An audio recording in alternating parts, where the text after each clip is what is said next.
clair. Europe 1. Vous écoutez Culture Média sur Europe 1, 9h30, 11h avec Thomas Hill et votre invité ce matin, Thomas. Et ce matin, dans la grande famille Europe 1, je demande donc l'artiste de la famille, Didier Barbelivien, auteur, compositeur, interprète, écrivain, qu'on retrouve tous les dimanches à 17h sur Europe 1 pour Dis-moi ce que tu chantes, émission à laquelle j'ai eu le plaisir de participer une fois. Et alors, c'est un exercice assez intéressant parce que vous nous demandez à chaque fois avant l'émission de choisir 5 chansons, 5 chansons facile, seulement qui ont marqué ma vie. 5 chansons préférées. Moi, je voudrais pas avoir à le faire. Et vous en seriez incapable, je pense. J'en voudrais en mettre 10, 15. Ah oui. Enfin, et moi, je me suis trouvé confronté à ça. C'est qu'en fait, au début, on se dit, bon, lesquelles sont les plus importantes. Ouais. Et puis, on en choisit 15. Et puis, petit à petit, on réduit.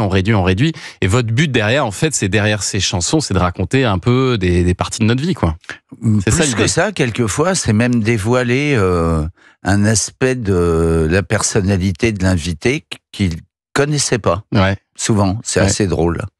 J'ai eu le grand chef Guy Savoie qui est arrivé avec des chansons qui prouvaient que c'était un anticlérical de première catégorie. Il n'avait jamais pensé à ça. Ah, parce que vous êtes persuadé que nos goûts musicaux reflètent notre personnalité. Ça dit beaucoup de nous. Ou des événements de la vie, mais je pense plutôt de la personnalité de l'invité, Et sachant qu'en amont, vous avez fouillé, vous avez fait beaucoup de recherches. Enfin, Maryse a fait beaucoup de recherches. Grâce à Maryse et Rémi, que je salue toujours dans l'émission, qui sont indispensables. Et vous faites le lien entre notre vie, la vie de vos invités, et le texte des paroles des chansons qu'on vous propose. Oui, parce que ça en dit tellement. L'amour des chansons ou le souvenir de certaines chansons qui très souvent sont associées, c'est vrai, à un événement de la vie de l'invité, que ce soit dans sa jeunesse, un mariage, une naissance, j'en sais rien moi, mais ça dit beaucoup de choses de lui, Et en plus, il est coincé, l'invité, parce que c'est que des chansons françaises. Donc, derrière un tube anglais, on peut dire, c'est parce que c'est musical, il ou elle a dû danser dessus, tandis que là, non. Et alors le meilleur moment pour l'inviter, c'est quand même votre édito du début, Didier Barbelivien. Ah, ça, j'aime bien faire ça. Édito que vous écrivez à la main, sur votre cahier, ça j'ai pu vérifier. Oui, ça me rappelle les rédacs du temps du lycée Chaptal, mais j'aime beaucoup préparer l'édito parce qu'en fait, je serais incapable de recevoir un invité que je n'aimerais pas. Ah oui. Ça vous est jamais arrivé? Non, c'est impossible pour moi. J'ai eu des invités que je n'avais jamais vus. Avec qui j'avais jamais parlé. Mais donc ça vous est arrivé de ne pas accrocher avec un invité, j'imagine? Non. Jamais. Et vous refusez des gens qui demanderaient à venir? Oui. Il y a des gens qui réclament de venir dans votre émission, j'imagine. Oui, je refuse absolument. Ah oui. Pour des raisons de désintérêt ou le fait que je connais pas. Il n'y a pas de story derrière eux. Vous voyez, souvent c'est ça mon critère. Avec Maryse, on s'assoit et on dit qui a quelque chose à nous raconter en dehors de ces simples questions sur des chansons. J'ai eu avec Bernard Montiel, par exemple, un échange dingue sur sa vie, sur son... Qu'on connaît pas d'ailleurs, on connaît très peu la vie de Bernard Montiel. Oui, justement. Et là, c'était très émouvant de l'entendre parler de sa jeunesse. Hugo Frey m'a carrément éclaté en sanglots pendant l'émission. Là, je coupe, par contre. Dans ces moments-là, c'est Rémi qui a les ciseaux. Oui, parce que derrière, il y a un peu de montage, vous tournez, vous enregistrez Rémi, un petit peu plus. Il enlève mes gros mots, il me dit. Quand tu pars en vrille sur les gros mots. Et puis, quelques trucs... qu'on coupe pour des raisons... parce qu'il faut que ça rentre dans les clous. Et puis, il faut dire que Didier fait partie des personnes les plus loquaces d'Europe 1. Il est légèrement bavard. Il a beaucoup de choses à dire. Et donc, je pourrais faire l'émission moi tout seul après, bien sûr. Après la première question, et hop, j'envoie. Et alors, ce qui est marrant dans votre émission aussi, c'est que souvent, alors comme on l'a dit, vous avez écrit plus de 2000 chansons, on choisit parfois une chanson écrite par Didier Barbelivien. Ça arrive. Ça m'est arrivé moi-même, sans le savoir, avec cette chanson-là. Entrez dans la lumière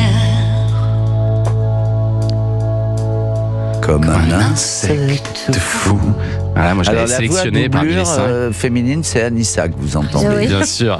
Patricia Cass, mais alors vous avez aussi écrit pour Gérard Lenormand, Michel Sardou, Sylvie Vartan, Johnny Hallyday. Vous avez commencé à écrire des chansons très très jeunes. Et j'ai vu, alors, c'est amusant qu'à 17 ans, Didier Barbelivien, vous avez passé un examen pour devenir spécifiquement parolier. Il y avait un examen pour ça ? Quand on entrait à la SACEM à l'époque, oui, on passait un examen d'écriture. C'est assez drôle. Je pense que ça a disparu et je le regrette parce que c'était une épreuve à la fois valorisante et un peu marrante. On nous enferme avec une ligne de sujet pendant 1 heure dans un bureau. On est bouclé à clé et ils viennent chercher la chanson au bout d'1 heure. Ah oui. Et ça comptait beaucoup dans notre admission. Et vous arrivez en 1 heure à faire quelque chose de correct ? Ouais, parce qu'à l'époque, ils soupçonnaient certaines personnes de co-signer les titres. Alors il fallait prouver, voilà. Et quel meilleur moyen que d'être enfermé. C'est comme un examen, c'est comme un baccalauréat de la musique. Est-ce que vous avez l'impression, Didier Barbelivien, que vous écrivez mieux pour vous ou pour les autres ? Pour les autres. Pourquoi ? J'écris jamais pour moi. Bah vous avez non, je choisis des chansons au hasard de mon écriture, mais j'ai très peu de chansons, personnelles. Ah oui. J'aime pas ça. Pourquoi vous trouvez ça impudique ? Oui, exactement. Ah oui. L'intime me fait peur. Mais vous parlez pas un peu de vous dans les chansons que vous écrivez aux autres ? Il n'y a pas un peu de vous dans ces chansons-là ? Parce que vous connaissez pas forcément la vie des autres. Non, si, j'espère qu'il y a beaucoup de leur vie à eux. C'est-à-dire que moi, ça va vous paraître bizarre ce que je vais vous dire, mais une chanson vraiment réussie, c'est quand on dit que elle est de l'artiste, quoi. Enfin, que le public se dit, c'est sa chanson.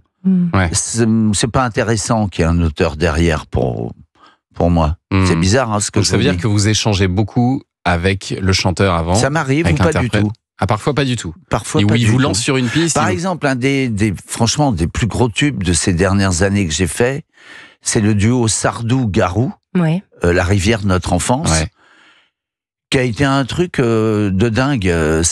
Garou est passé écouter la chanson. Pourquoi il veut la chanter avec Michel Sardou ? Je sais pas, à l'époque.